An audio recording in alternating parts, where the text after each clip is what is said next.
The second thing I want to touch on here is free versus pro, and I've mentioned a few times now, we'll be using the free Breakdance.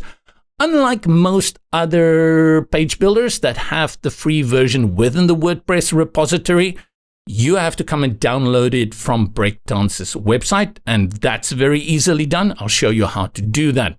I'll go here to the bottom, and where is Breakdance free? You can go and have a look at what you get with Breakdance free, and boy, do you get a lot.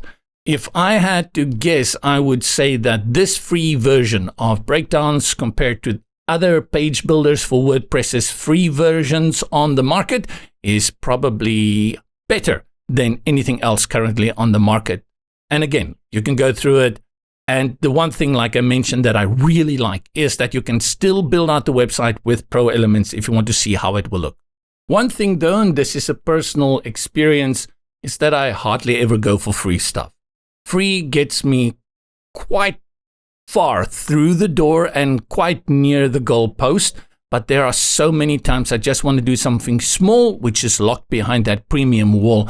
And my experience is that once I decide I'm going to use this product, I don't try to squeeze blood out of a stone by using free in that condition. I just go ahead and get the pro version. You'll see how powerful this plugin is in Module 1 and how much you can do, create an entire website with it. But you will also see when we get to Module 2, all the goodies from Pro that is there with the premium version. And then, of course, if you are interested in the AI version, that will definitely require you to spend a few dollars on that as well. With that said, we are now ready to begin our journey.